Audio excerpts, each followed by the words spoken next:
This is your humble D.C. correspondent, Griff Jenkins, trying to fill the giant shoes of Brian Kilmeade on the Brian Kilmeade Show.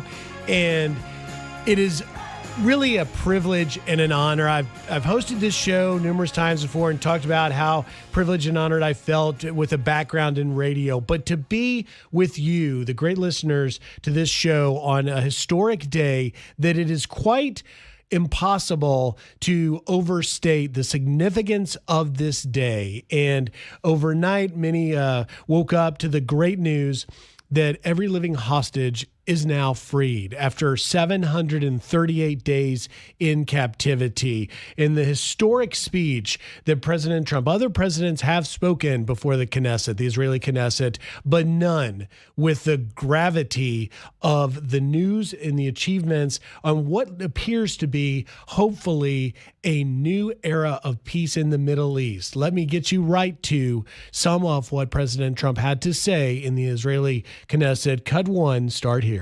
The hostages are back. It is a good feeling. Isn't that nice to say? You know, I just said the hostage. First time I said the hostages are back. It feels so good to say it. But when you settle 8 wars in 8 months, that means you don't like war. Everyone thought I was going to be brutal. In fact, I remember Hillary Clinton during a debate, she said, look at him, he's going to go to war with everybody. And actually, she said, he's got a personality that's all about war. No, and my personality actually is all about stopping wars, and it seems to work. And it did indeed work. We're happy to have joining us right now my co-host on Fox and Friends Weekend, Charlie Hurt. And Charlie, thanks for being here. Oh, man, what a day. What a day. It is, you know, when I listen to President Trump, all of a sudden he's talking about the hostages and goes right into Hillary Clinton. It's worth noting that Hillary Clinton actually finally acknowledged the success. A lot of Democrats just simply couldn't bring themselves to give Trump credit, but she actually did. And I think the key thing you said a minute ago, talking about there have been other presidents who've spoken to the Knesset, but no president has ever spoken to the Knesset with the achievements, actual achievements, not talking about aspirations and hopes about the future, but actually was able to say, okay, the hostages are home. And obviously there's a lot about the future that remains to be seen, that we hope bears wonderful fruit.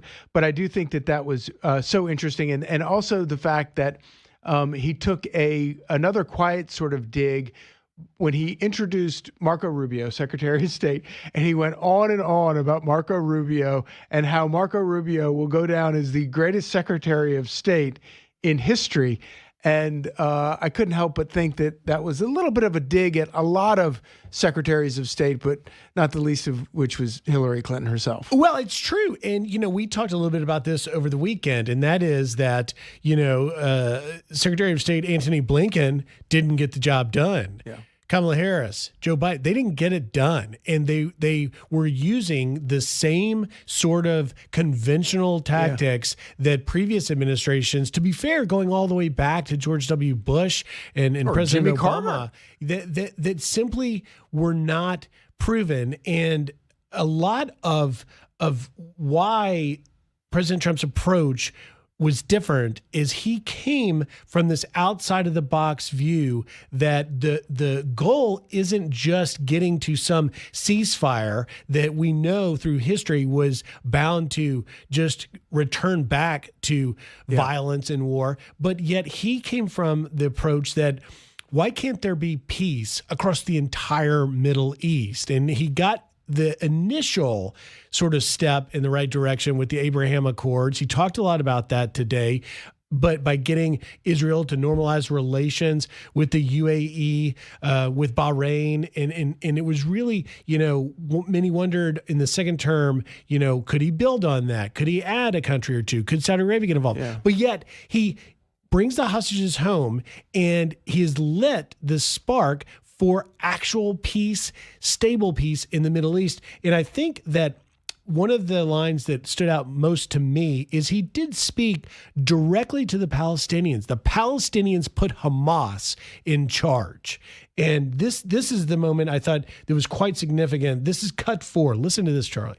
The choice for Palestinians could not be more clear. This is their chance to turn forever from the path of terror and violence. It's been extreme, to exile the wicked forces of hate that are in their midst. And I think that's going to happen. I've met some people over the last couple of months that want to see it happen very much. And after tremendous pain and death and hardship, now is the time to concentrate on building their people up instead of trying to tear Israel down. We don't want that to happen again. And the total focus of Gazans must be on restoring the fundamentals of stability, safety, dignity, and economic development so they can finally have the better life that their children really do deserve. Speaking directly to him. Yeah. And everything that President Trump does is unconventional, as you point out. Everything he does. And what I love about that in particular is not only is his approach unconventional according to the rules of diplomacy going back forever, but also he just looks at people as people. And he is a student of human nature. And he understands that all humans have self-interest. And he appeals to their self-interest at a very, very basic human level. And then he also brings to bear the approach of a builder. And he looks at Gaza, looks at the rubble and says, we could build something beautiful. Yeah. And you could have a better life. And you could live this life and you could have jobs and your families could be safe. And that's what everybody wants. And yet, for some reason, in this part of the world, it has been so elusive. And I think that the secret to the Abraham Accords has always been that President Trump went to these other countries and said, okay, you may have disagreements with Israel, but you can make lots of money and you can live in peace and prosperity by working with Israel. And if you care more about your own prosperity than you do tearing down Israel, then maybe we can find a common ground here. And it's working. It worked with the Abraham Accords. It's working here. And of course, he also talked about during that speech wanting to expand the Abraham Accords.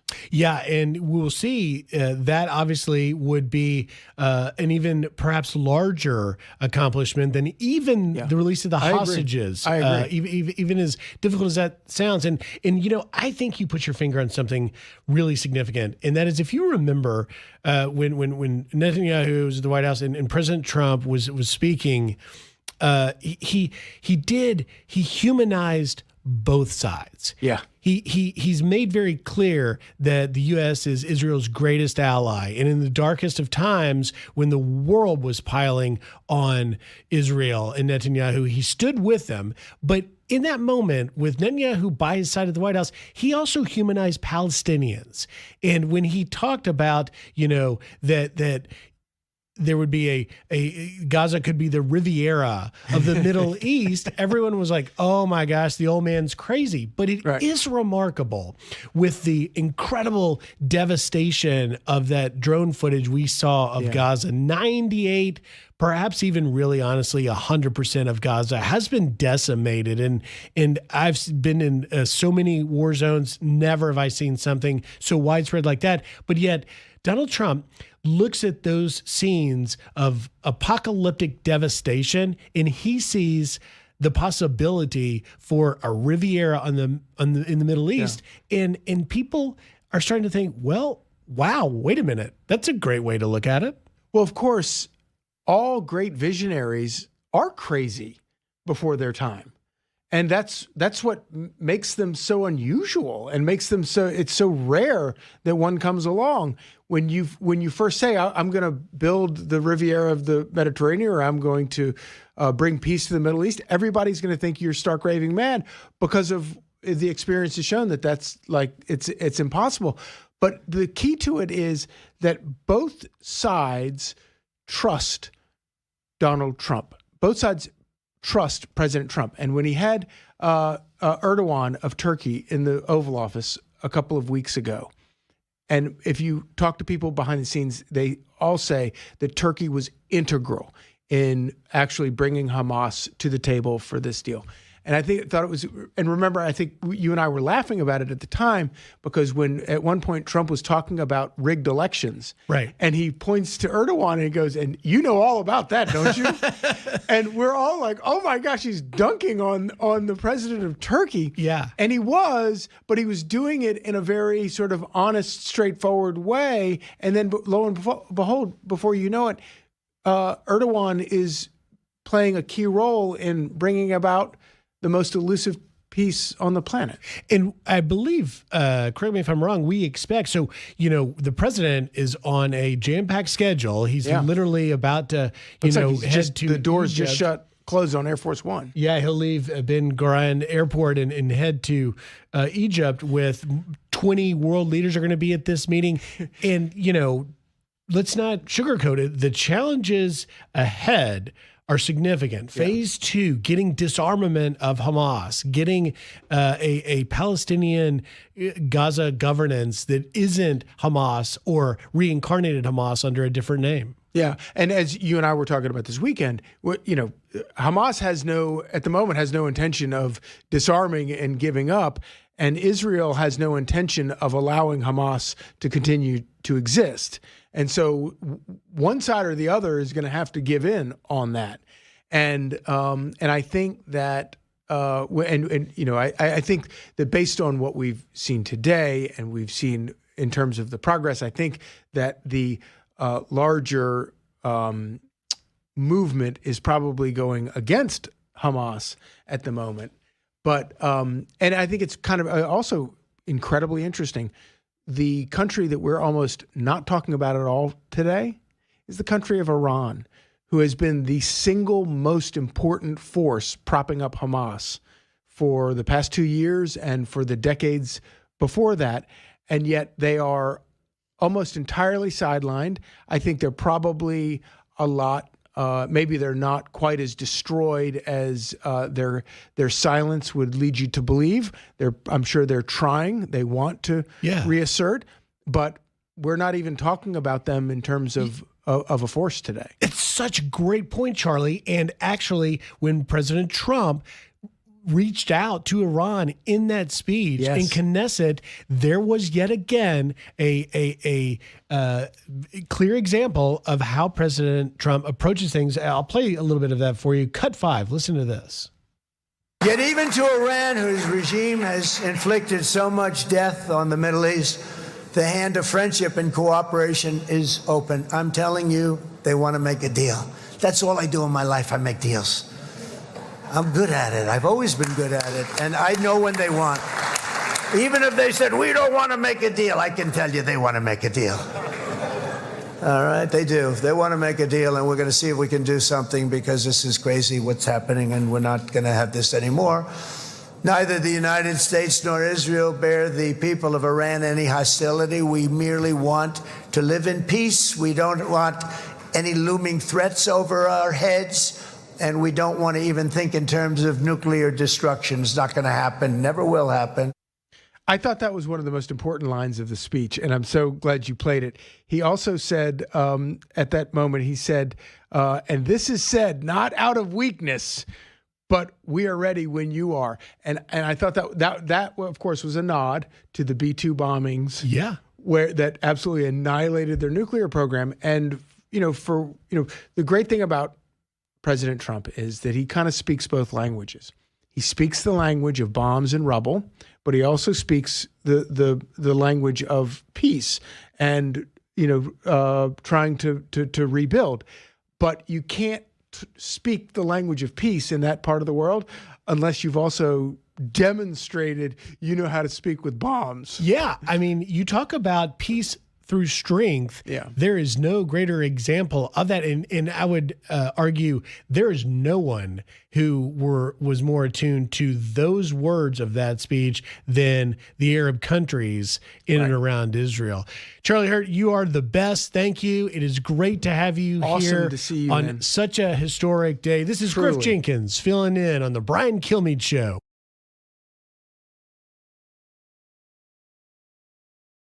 This is Griff Jenkins, your humble DC correspondent, filling in for Brian Kilmeade on the great Brian Kilmeade Show. And what a day to be on the air with you, the historic day, this accomplishment of releasing the hostages, the 20 remaining living hostages, and the prospect of a new era of peace in the Middle East. I want to go now to our special guest, retired Army Captain Doug Truax. And Captain, thank you for joining us. We originally want to talk to you a little bit about how the military is being impacted as we enter day 13 of Chuck Schumer's government shutdown. And I can go into why I think it's appropriate to call it the Schumer shutdown, but it is obviously impacting Americans across the country, particularly those service members. But first, such unbelievable historic news coming out of the Middle East, out of President Trump's speech to the Israeli Knesset. And, Captain, I just want to set you up a little bit of some, I'm sure you listened to some of it, but it really, it's words and sound bites that will be in the history books forever. Here's a little bit of President Trump this morning, cut 3. The cruelty of October 7th struck to the core of humanity itself. Nobody could believe what they were witnessing. The United States of America grieved alongside you, and we mourned for our own citizens who were so viciously taken that day. And to all the families whose lives were forever changed by the atrocities of that day, and all of the people of Israel, please know that America joins you in those two everlasting vows: never forget and never again. And Captain, aside from the historic nature of the speech, it's really the story of how President Trump was able to accomplish this that will be what is remembered for years to come. What do you think? What's your reaction to all the news? Well, that's right. Thanks for having me on, Griff. It's a great day, and it's great that he's our president. I think he got elected. A huge part of why he got elected, his default position is to seek peace.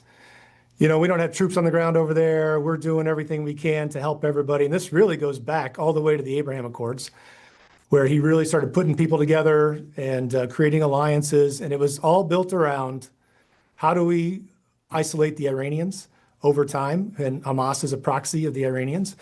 And then this horrible day, October 7th, comes, and we go through this, this goes on, and it's been difficult. That day was very difficult. The hostage situation has been horrible. But he saw it through. Netanyahu saw it through. And you get to a place with the Hamas leadership, and they begin to realize that the entire region is arrayed against them, whether they say it out loud or not. I mean, there's a lot of politics involved with those allied states out there, where they don't want to come out and just say, oh, we're for the Israelis. But they're definitely against Hamas, and they want to put the Iranians in a box. And we saw this with the bombing of Iran and everything. We're pushing them back into their box because nobody wants these guys doing what they want to do. The entire region wants peace, except for them. And so this is a great day, a moment where we can say, look, we found a way out of this. Hamas is definitely going away over time here. I know there's talk of rearming and things like that. But however, we got him to this point. The president got him to this point, and with the plan of his that got us to here. And so going forward, it's a great moment. I hope it can hold, but it definitely shows that the alliance building behind the scenes in the region is really paying huge dividends now. In phase 2, the challenges ahead are so difficult, and the truce, the ceasefire holding now, is so tenuous at this moment. But you put your finger on what I was talking a little bit earlier with my friend Charlie Hurd about, and that was you took away the same thing we did, which was Iran. Iran is such an important part of this. The demonstration of when President Trump on the campaign trail, and even as he began to take office, talked about peace through strength and being a peacemaker, despite his critics saying that he was going to start World War III across the planet and civilization was going to cease to exist. I thought the Iran stuff was so important. I kind of, as a host, I don't like to replay different sound bites, but I'm going to violate my own rule today because I played this about 30 minutes ago. I'm going to play it again because I think this is the moment that is really one that may actually be the key to whether or not we see peace spread across Middle East, and it is Iran. That's the game changer. President Trump spoke directly to Iran and reached out to them after we watched Operation Midnight Hammer take out and set back for years, perhaps decades, the Iranian nuclear program. Here is a little bit of what President Trump said about Iran in that speech in the Israeli Knesset. I want you to listen to it and get your reaction. Cut 5. Yet even to Iran, whose regime has inflicted so much death on the Middle East, the hand of friendship and cooperation is open. I'm telling you, they want to make a deal. That's all I do in my life. I make deals. I'm good at it. I've always been good at it. And I know when they want. Even if they said, we don't want to make a deal, I can tell you they want to make a deal. All right, they do. They want to make a deal, and we're going to see if we can do something, because this is crazy what's happening, and we're not going to have this anymore. Neither the United States nor Israel bear the people of Iran any hostility. We merely want to live in peace. We don't want any looming threats over our heads, and we don't want to even think in terms of nuclear destruction. It's not going to happen, never will happen. I just don't think you can play that soundbite enough. Your reaction? Yeah, it's great. Yeah, he's a deal maker. The interesting thing about this situation, though, is it gets easier to deal with your opponent when they run out of options. And with the Abraham Accords over time, what they've been doing behind the scenes is we've been essentially helping the entire region prepare themselves for missile attacks and drone attacks from the Iranians. So it gets to a place where all the allied groups in the Middle East begin to realize that the Iranians are not what they once were at all, or what they may have even been putting themselves out to be, I should say. But the fear factor begins to decrease. And then he's got the option to go in and say, look, guys, you need to have more moderates in control here, and you need to come to a better place, because one, you can't do what you wanted to do all these years because you're incapable of it now because of the way we've set things up around you.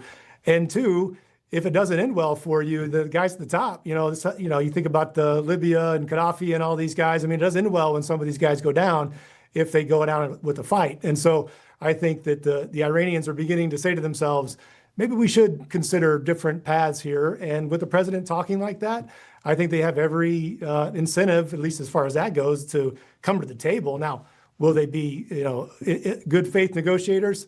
Well, that's another topic. But at least we're on that path. You bet, and they're not good faith partners by every step of the path that we've seen them in their recent history. But I mean, going all the way back to Ayatollah Khomeini in 1979, founding the Islamic Republic. But it is interesting that when President Trump is using this peace through strength, Iran now knows what the alternative is. And Iran is facing a incredibly isolated reality economically. And what the Abraham Accords accomplished, and hopefully will continue to accomplish, is to set up economic opportunities, commerce across the Middle East. And Iran is going to be faced with a very difficult choice, and particularly the mullahs and the radicals in charge in Iran, like, hey, we've got a choice here. We can cease to exist, or we can get on board. And they would obviously, as President Trump said to them, have an opportunity. And President Trump has proven, as he did with the Palestinians, he made a promise that everyone would be treated fairly. I mean, that's sort of what gains him respect in being the deal maker. He loves to say he's the deal maker, but I think there are principles of his deal making, which is garnering him the respect he needs. I wonder, though, Captain, we'll have to have a conversation as President Trump goes to Egypt and sits down with these 20 world leaders, and they talk about the way forward and the other parts of his 20-point peace plan. Well, as a military leader, that we have President Trump said the war is over. But ending wars is very difficult. The IDF is drawn back, but they're not going to get all the way out of Gaza until there is some international force in there, which is yet to be determined and hopefully will involve Arab countries. This is a very difficult, aside from even getting Hamas to disarm, this is a very difficult task ahead. Yeah, it really is, because history has shown us that it just takes one moment and it can all go south. And I think that, the Hamas leadership has learned over time here that the Israelis are not going to back down. So, you could go down that path and end up right back where you were, but the path they are on is total destruction. So this has been an exit ramp for them at this moment. And so I think that everybody's prepared. We want peace as much as we possibly can want it, but you have to be prepared to go back to combat if you need to. And these guys got to stay on this path. It's like this whole thing, like we're talking about the Iranians and good faith and all that stuff. Yeah, that's great. Maybe they talk about wanting economic advantage going forward, but we got to keep an eye on it, because this is, frankly, they're sneaky. And you got to keep an eye on them because you never know what's going on. Look what happened October 7th, right? And so we have to keep pushing them into a situation in a box that we feel comfortable with going forward. And if they come out of it, they have to pay a price. That's the only way you can do it because they're bad actors, and they've proven that. And so that's the way forward. Peace through strength is what you got to do. Captain, I'm coming up on a break. Can I keep you? I want to leave some time on the backside because I do want to address the government shutdown and how it's impacting the military. Can you stay with us? Yeah, absolutely. Captain Doug Truax here on the Brian Kilmeade Show. This is Griff Jenkins. We'll be right back.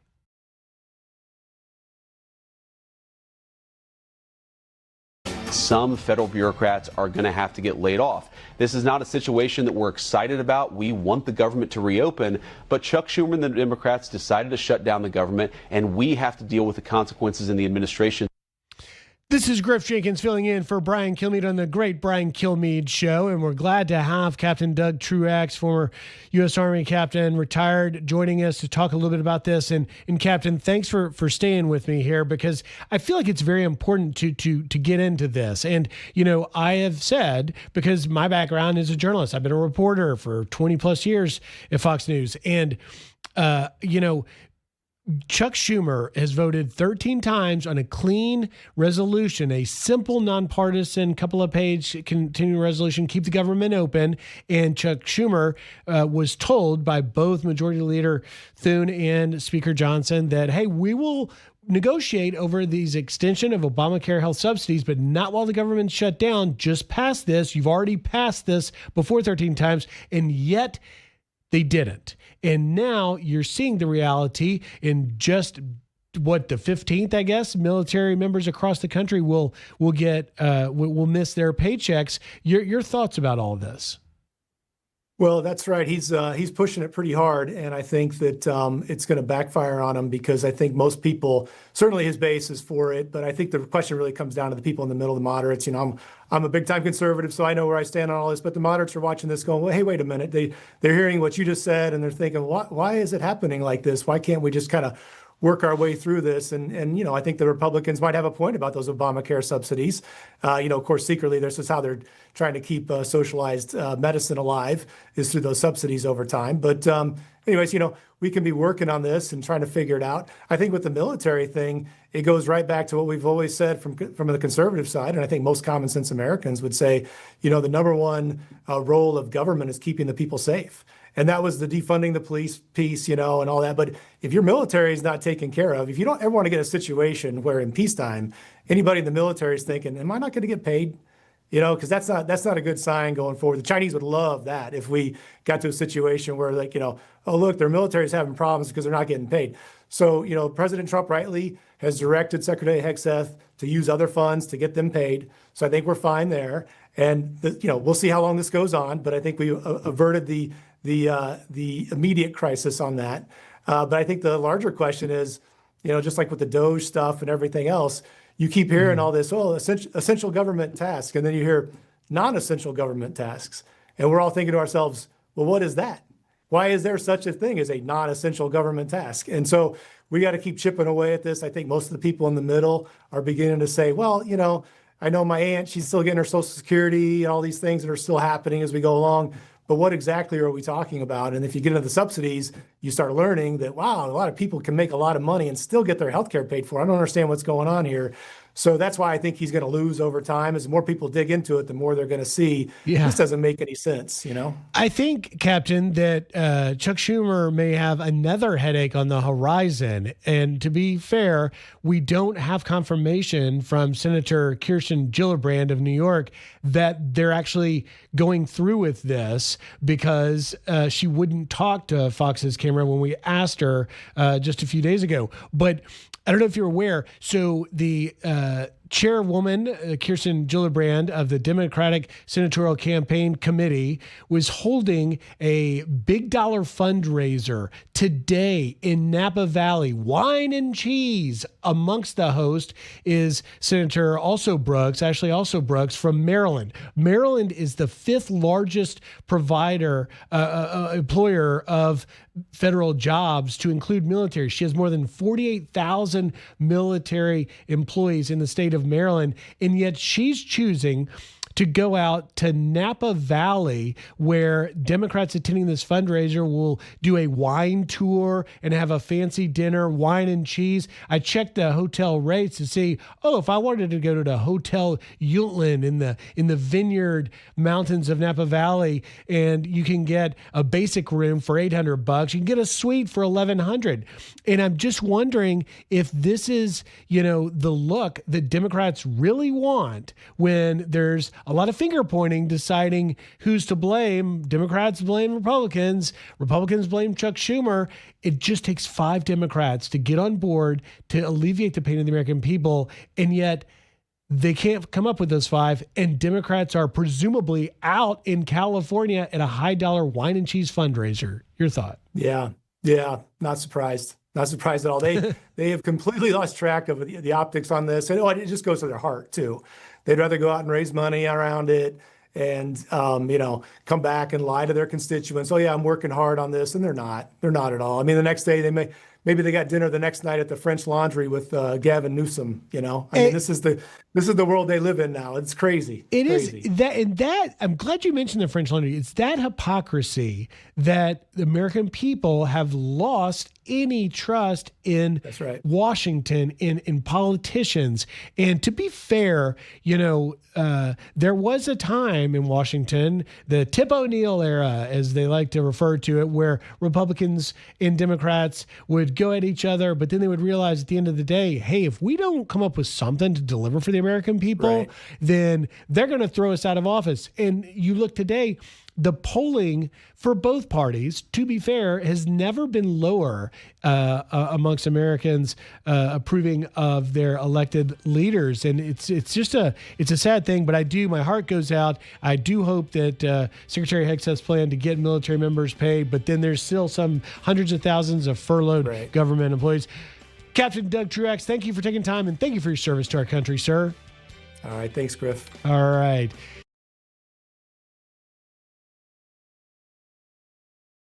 We're fortunate to have joining us. I want to go right to him, the Israeli ambassador to the United Nations, Danon. And Mr. Ambassador, I can only imagine what you must be thinking and feeling at this moment. Thank you for taking time. What are your thoughts right now? Well, thank you for having me. It's a historic day, to see those pictures of the hostages reuniting with their families after 2 years. It's a miracle. We prayed for that day. We fought for that day. We are grateful for President Trump for his leadership, for Prime Minister Netanyahu's leadership. And we don't forget the soldiers, the brave soldiers who fought and sacrificed. More than 2,000 soldiers and civilians died since October 7th in order for us to be where we are today. But we haven't completed the mission yet. Unfortunately, we are still expecting the deceased hostages to come home. Hamas did not comply with the agreement. So far, we received only 4 of the 28 deceased hostages. And we hope that by the end of the day, they will comply with the agreement completely.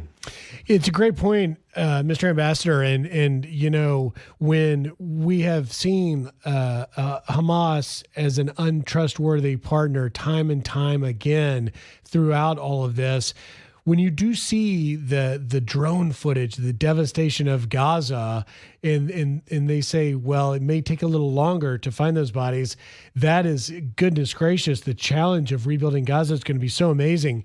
But, I do think that assuming that they are able to uphold that end of the bargain, that we are on the eve of possibly a real paradigm shift in the Middle East. And I thought that both Prime Minister Netanyahu's address to the Knesset and then President Trump's were remarkably significant. Prime Minister Netanyahu saying, we welcome you, Mr. President. We thank you. And we are committed to this peace. You guys have always been ready to be committed to that peace. And we'll see.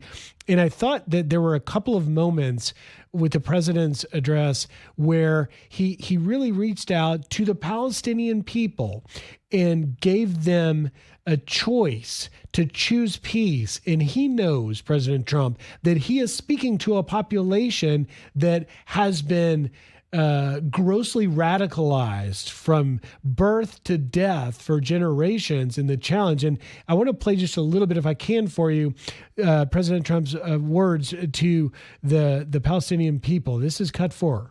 The choice for Palestinians could not be more clear. This is their chance to turn forever from the path of terror and violence. It's been extreme, to exile the wicked forces of hate that are in their midst. And I think that's going to happen. I've met some people over the last couple of months that want to see it happen very much. And after tremendous pain and death and hardship, now is the time to concentrate on building their people up instead of trying to tear Israel down. We don't want that to happen again.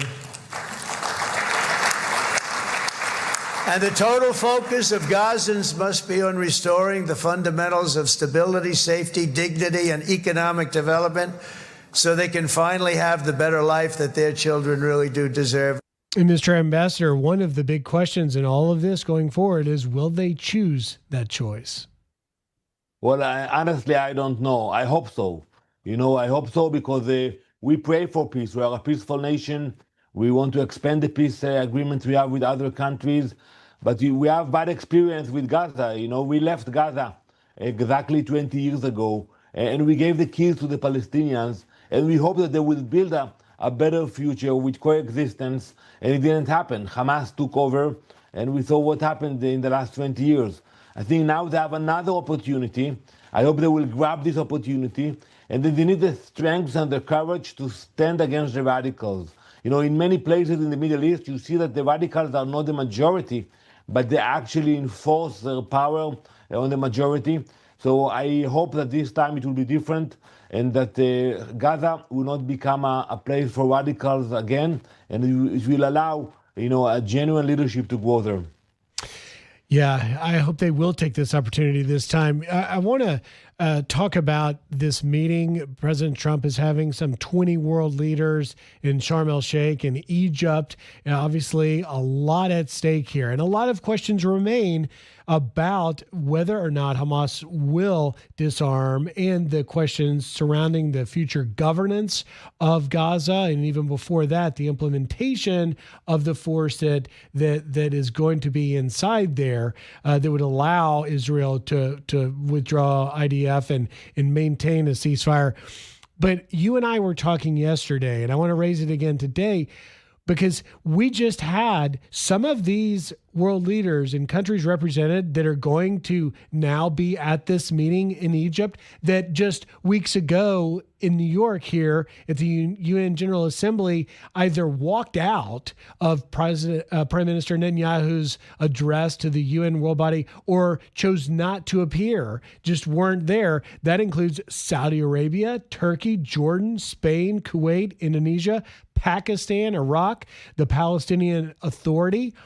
And I wonder your thoughts today to see these countries now represented at this historic meeting brought about by President Trump and Prime Minister Netanyahu that chose not to hear the Prime Minister talk about the release of the hostages, talk about peace, talk about turning away from terror, which is what his address was here at the UN, before the very body whose task and creation was to bring about peace. And yet you had those countries that walked out or weren't present to Prime Minister Netanyahu's speech that now all of a sudden want to be a part of the process.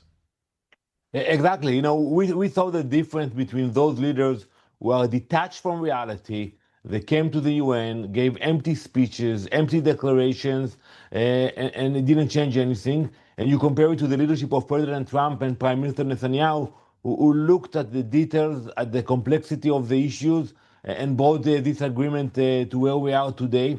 And I would add another thing, it's important to meet, and we welcome the involvement of partners in the second phase in Gaza, but you need a commitment to make sure that you actually don't allow Hamas to stay in the game, because you cannot play. If you think that you're going to play and ignore the presence of Hamas and allow them to be with different names, different uniforms, they would come against us again, and we will not allow it. So you need those countries not just to come and enjoy the ceremonies. They have to be involved. They have to make sure that if they do send, troops on the ground, that they have the power to enforce and to make sure that Hamas is not running the show in Gaza anymore. There will be no future for the people in Gaza if Hamas will stay in the game. It's so true. It's so true. And great insights as always. Ambassador Danon, thank you for making time in your busy. I can only imagine how busy you are today, but you took time to join us on the Brian Kilmeade Show. You're a great friend and a great ambassador. Thank you for taking time, sir. Thank you very much. Thank you.